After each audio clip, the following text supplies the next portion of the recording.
So maybe it's pretty cool. That's when I catch up with the alien.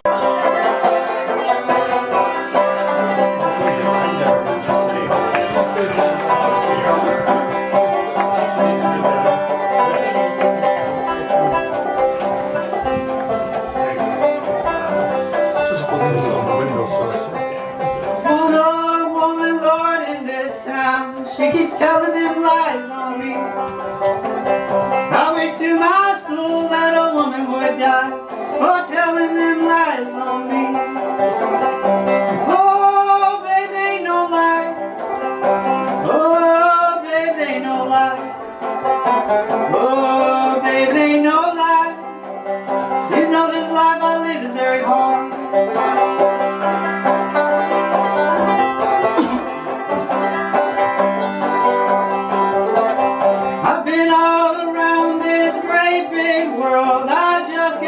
Today I spent all my money giving it all to you. Honey, babe, what can I do? Oh, baby, ain't no lie. Oh, baby, ain't no lie. Oh, baby, ain't no lie. You know this life I live is very hard.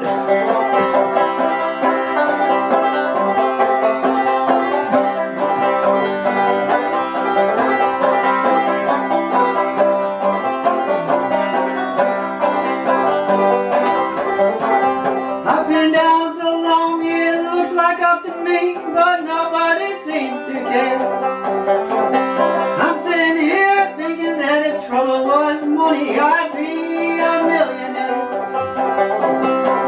Oh, baby, ain't no lie. Oh, baby, ain't no lie. Oh, baby, ain't no lie. You know this life I live is very hard.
And we like playing things that only this duo play. I play with Mike Compton, the great mandolin player. April leads the April Verch band. When the two of us play together, it's just what we play. So tonight, you'll just hear Newberry and Verch material. That's right. Nice. We've been playing together for about 2 years now. Yeah. People are always asking us how we ended up playing together, and we have a mutual friend. She presents concerts in Aberdeen, North Carolina. Her venue is called the Rooster's Wife. And she knows us both pretty well, and she would tell me, April, you should really play with Joe Newberry. You guys would sound great together. And she would say, Joe, you really should play with April Verch. You guys. So finally, we just decided to do it to shut her up. but thankfully, she did talk to both of us. And so what I did is I called April up and I said, I've got some time in October. This was October 2016. I said, I called her up, I guess, in the summer. I said, well, I've got some time in October. Do you have some time in October? And we both cleared some time in our schedule. We booked 4 or 5 shows, including a big festival in Canada, and then decided to meet. Hopefully we like each other. So we'll start this holiday portion of the program with a song that I wrote. I wrote it in Cambridge, Massachusetts, on a holiday tour a few years ago, and it was a beautiful old restored church, wood everywhere, candles. There was a gorgeous carved nativity scene, snow outside on the ground, and but after sound check, I thought, snow falls round the manger and love melts it away. And so I kept building little verses. By the time the performance that night, I didn't do it that night, but I had a song. I got to tell you, my late sister was a pastor. And so when I got back to the hotel that night, I sent her a message. I said, Sister, I've written a Christmas song. And she might have thought I was going to write about gumdrops or candy canes or something. And so I could feel almost disdain in her email back. Great. Send me the lyrics. And I sent her the lyrics, and she wrote back right away, and she said, oh, you mentioned God and everything. So we'll do this, and we'll send this up to my sister in heaven. It's called On This Christmas Day.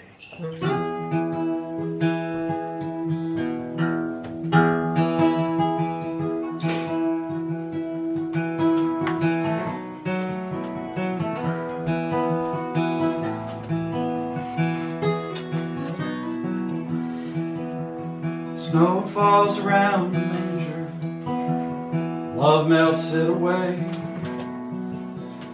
Greet the host of angels on this Christmas day. When the lambs start speaking, as they kneel down to pray, find the peace you're seeking on this Christmas day. Alleluia, sings the choir. Alleluia, come what may. Alleluia, every hour of Christmas Day.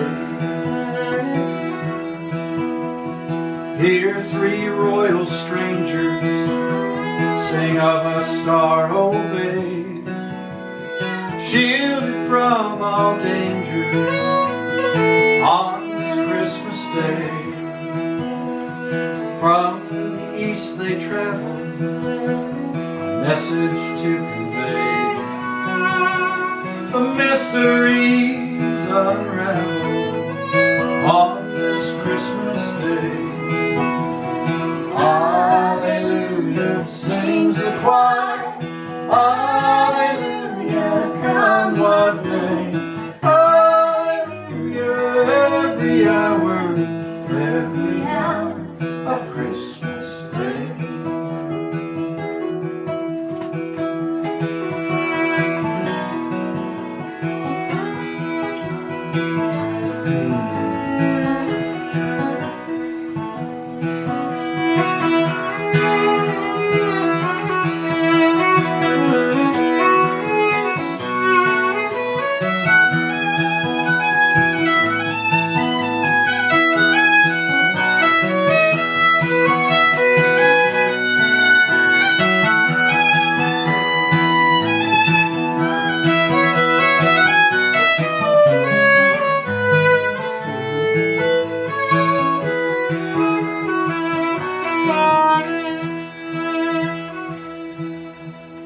See the precious infant made from holy clay.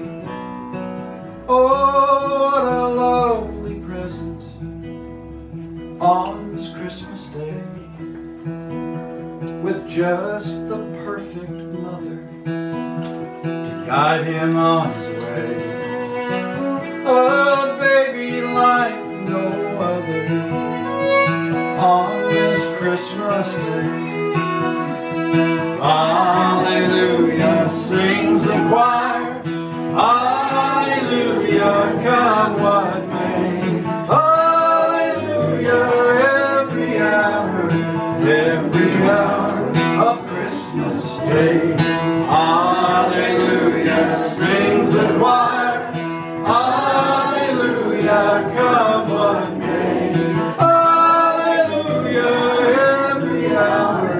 every hour of Christmas Day. Hallelujah,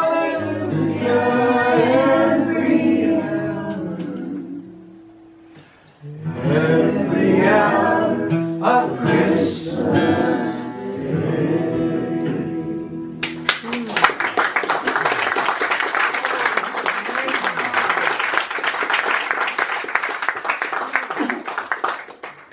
So the best part, one of the best parts for me of getting to play with Joe is playing and singing on his originals, because they're all that good. Yeah. We should continue the story, the tale of how we came to play music together. So that it is a perfect segue into the next tune, which is one that I wrote, and I wrote it right before our very first rehearsal. So we hadn't met, and I was a little bit nervous and also excited, and so I was warming up and, you know, making a list of what I thought we might try to play together, and I got tired of doing that. So I started noodling, and sometimes when you do that and you're not really thinking, you get an inkling for a tune. And I thought, well, this sounds like it could be something, so I'll just start and see how far I get before Joe shows up. And I had it all written by the time. And there's this kind of a story to that as well. Well, I was coming from a music camp, teaching in a music camp, and I told April I would show up where she and her husband lived sometime between 12 and 1. I thought 12 and 1 was a pretty nice window. Apparently, now that I work with Verch, I know that between 12 and 1 really means 11:45. Because if you're not early, you're late. You're right. And I've regretted it ever since, because now he's always 20 minutes early anytime we're leaving. Like, we say we're leaving at 9, he's there at 8:40 just to make sure. Yeah, No, exactly. I shouldn't probably tell you this with her right here, but I just sleep in the lobby. So she wrote this great tune. I love putting Missouri-style backup chords, that using a lot of runs and things like that to a sort of a Canadian old-time tune. The only thing left is to tell them the name. Right. This is called Waiting for Joe. Yes.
She's too modest to tell you, but I'm going to brag on her. April's the first woman to win both the Canadian National Fiddle Championship and the All Canada Fiddle Championship.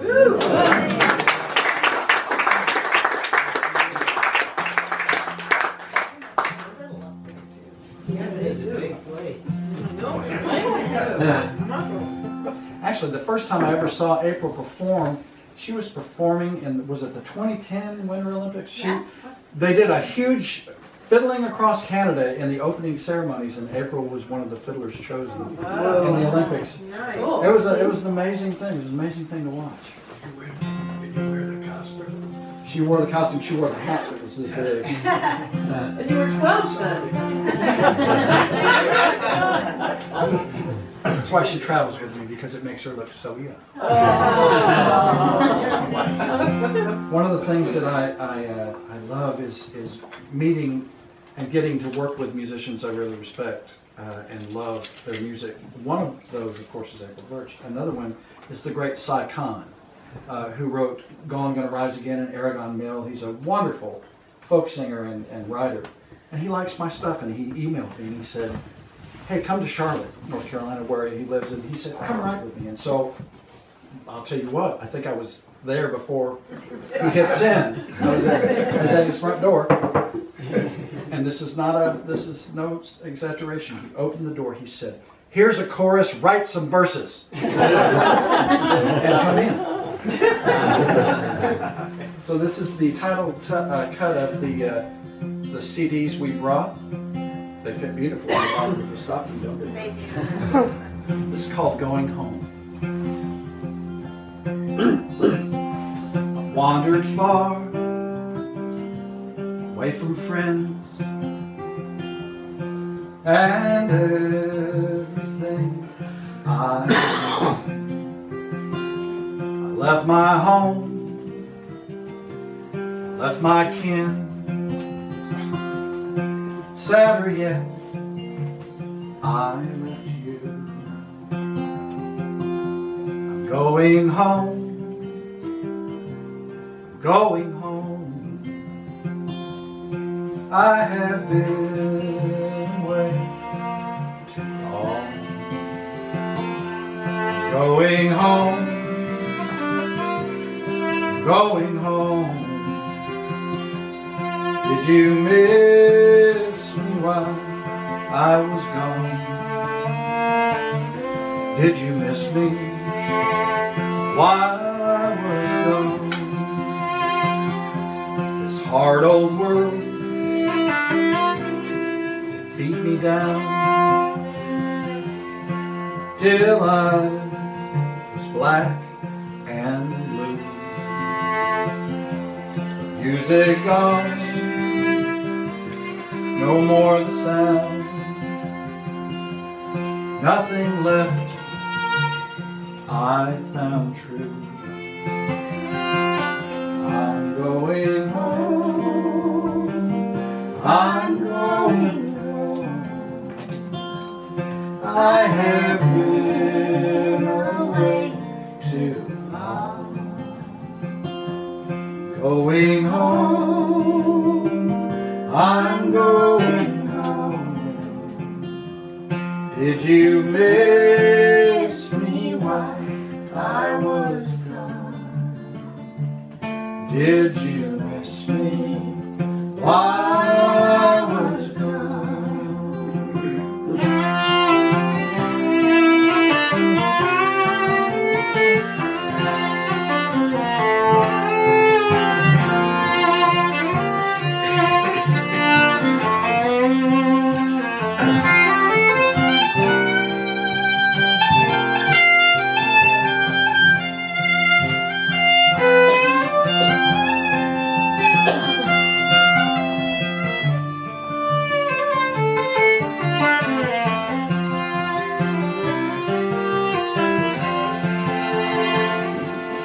I lay down in some old barn. I dreamed a dream last night of you. You said you'd keep from all harm. If one favor I would do, you said, come on home, come on home. You have been away too long. Come on home, come on home. I have missed you while you were gone. I have missed you while you were gone.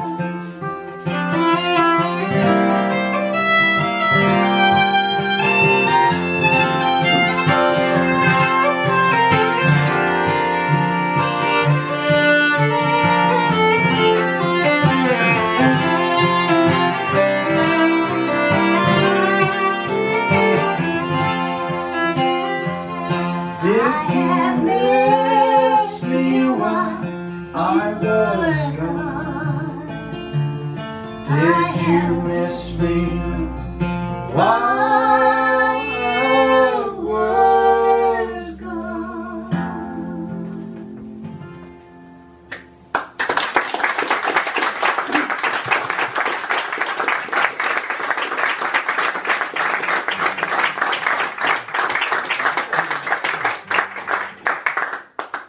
That was beautiful. She's a great fiddler, and she leads a bluegrass band and writes beautiful songs. We wrote this over Skype. And we wanted to write a Christmas song together. She was working on a Christmas album at the time. And so we were reminiscing, and we were acquaintances. We didn't know each other all that well, but we found that we had a lot in common. And so every line of this song has special meaning to us, and in most cases combines our memories. And one of the things I've found as I've gotten older is that this time of year can be a little bit bittersweet, because you know, so many people that are part of our memories aren't here anymore, and things change. And there's a little bit in this song for me that's like that. But whatever you celebrate, and whatever your traditions are, maybe there'll be something that sort of rings true for you as well. It's called The Box.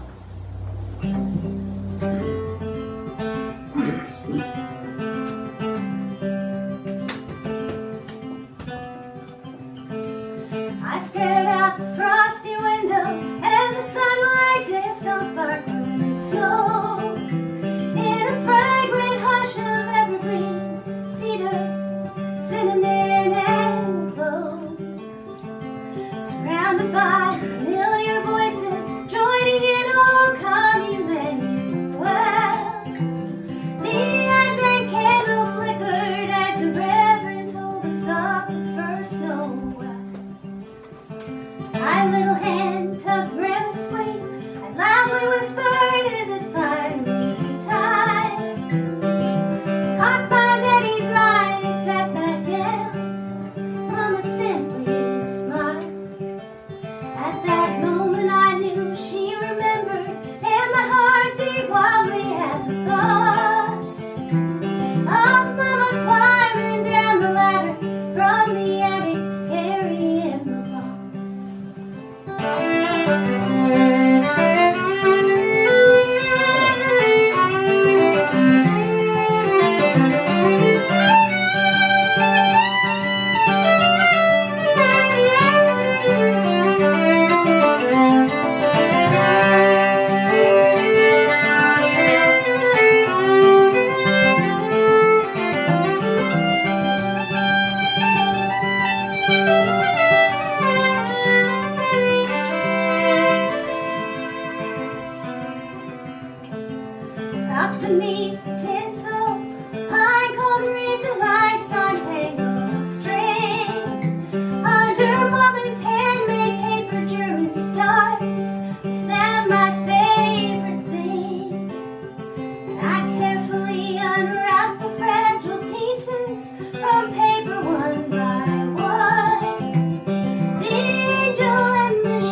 How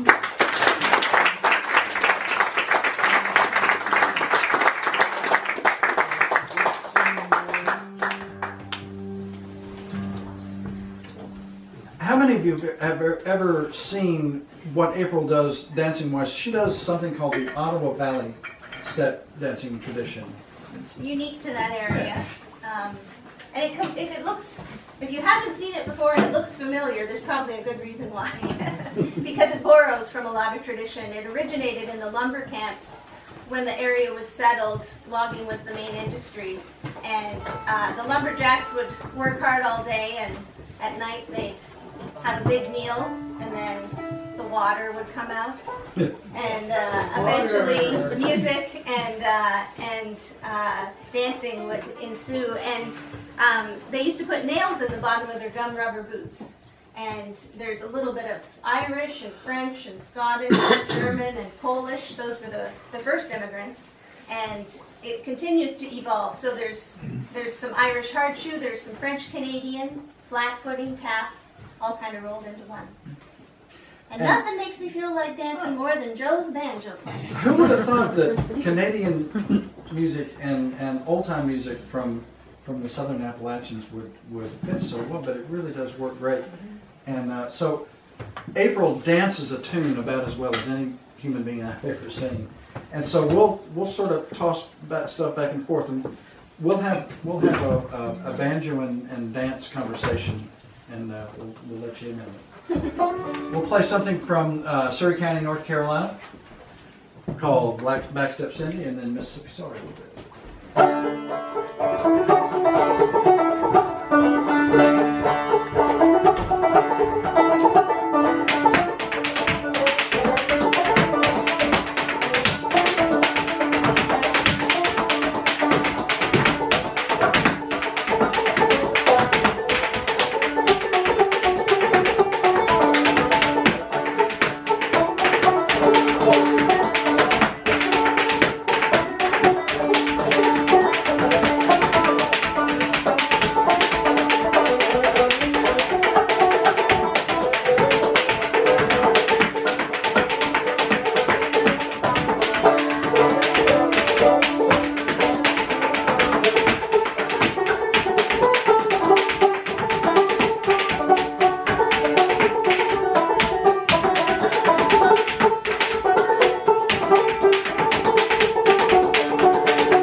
I know it's not fair. No. April has been dancing since she was 3. She's been playing the fiddle since she was 6.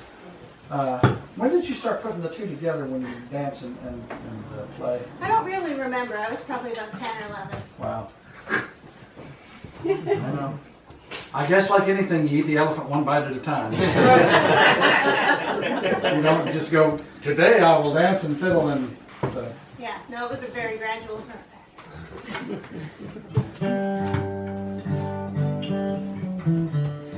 One of the things I love about doing these shows is that I get to play my favorite songs. And this is one of my favorite, not just holiday songs, one of my favorite songs. It was written by John McCutcheon. And it talks about a true story. We just passed the 100th anniversary of the end of the war to end all wars. And it's a true story. It's about the Christmas truce of 1914. Oh.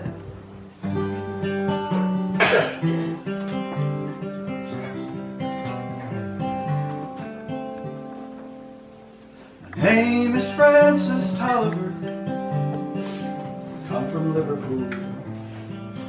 2 years ago, war was waiting for me after school. From Belgium and to Flanders, to Germany to here, I fought for king and country I love dear. Christmas in the trenches, where the frost so bitter hung. The frozen fields of France were still, no Christmas songs were sung. Our families back in England were toasting us that day. They're brave and glorious lads so far away.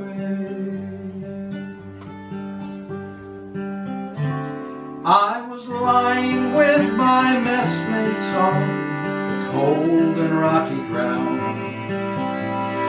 when across the line of battle came a most peculiar sound. Says, "Aye, now listen up, me boys," each soldier strained to hear, as one young German voice rang out so clear. Singing bloody well, you know, my partner says to me. Soon one by one, its German voice joined in harmony. The cannons rested silent, the gas clouds rolled no more, as Christmas brought us respite from the war.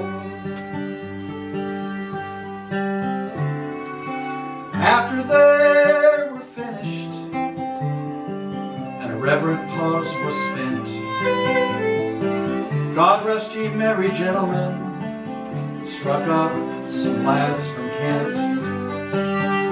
And the next they sang was Still at Night. It's silent night, says I, and into Tom's one song filled up the sky. Someone coming toward us, the front line sentry cried. All sights were fixed on one lone figure coming from their side. His truce flag like a Christmas star shone on that plain so bright, as he bravely stepped unarmed to the night.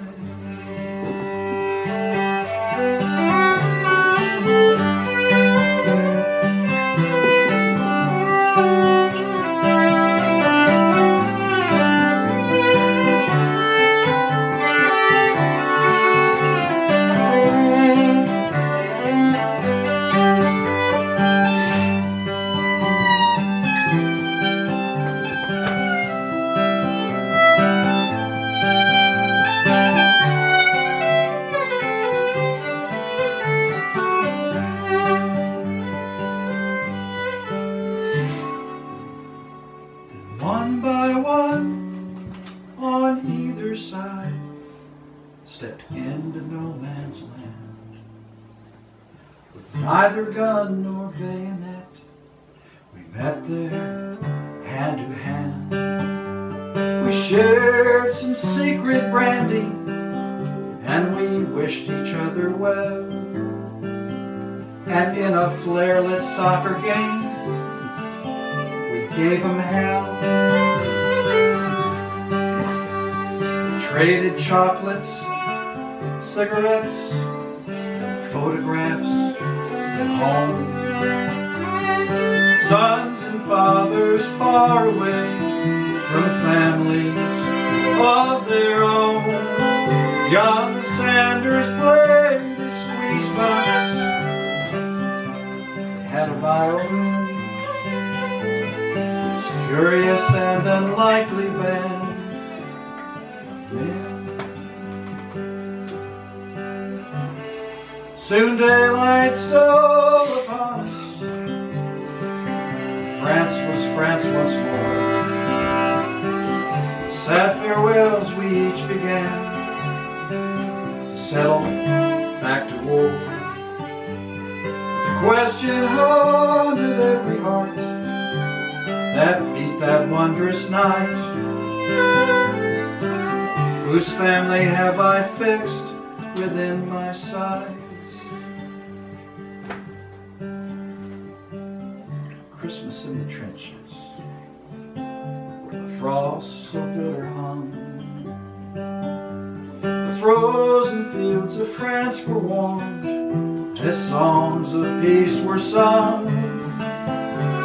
And the walls they kept between us two, exact the work of war, had been crumbled and were gone forevermore.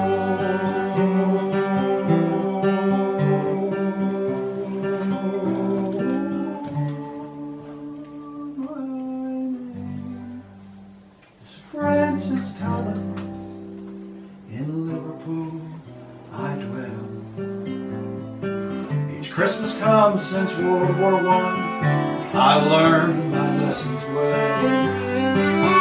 That the ones who call the shots won't be among the dead and lame. And on each end of the rifle we're the same.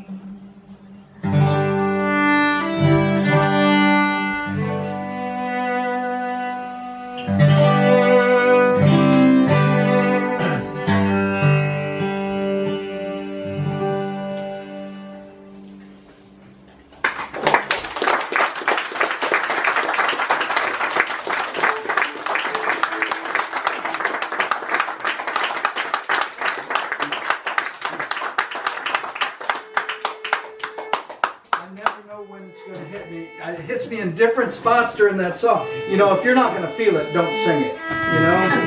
And John McCutcheon, my God, what a great song that is. Well, we'll play a fiddle tune and let the old man get sort of himself together. We'll take a 5-minute break for 10 minutes and we'll see you in 15. We move every night to a different house. Oh, I like that. They do just enough work in the day to get to party time.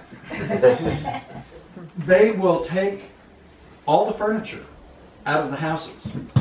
They'll put the band in the middle and have rooms on either side doing running sets. And they call it Breaking Up Christmas. They still do that? They do. Can you give me the address? Which I want to go. You might have to start your own Breaking Up Christmas in that farmhouse of yours, Barbara. Well, there you go. A dog. Party at Barbara's house. 7/26. January 6th. January 6th. Bring your sleeping bag. So we will take a little break. We'd love to visit with you, and we'd love to, if you never bought a single thing, we'd sign anything you want. We'd shake a baby. No, we'd sign a baby. No, whatever we do, we'd love to talk to you. And we want to say thank you again, Andrew and Sarah, for having us. Thank you.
week in the middle of the creek I saw Sandy washing his feet.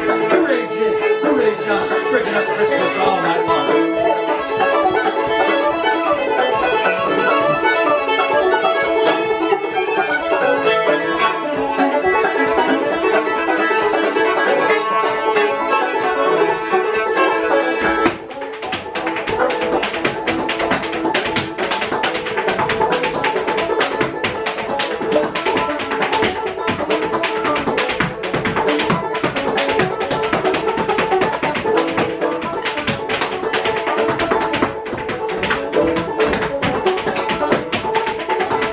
January 6th, a long time ago, old folks danced the do-side-o. Hooray, Jim!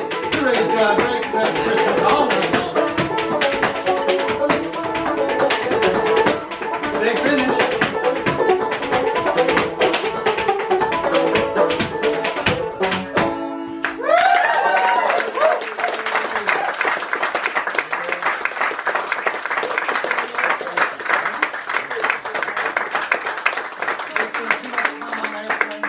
Restrooms are here. Food is over there.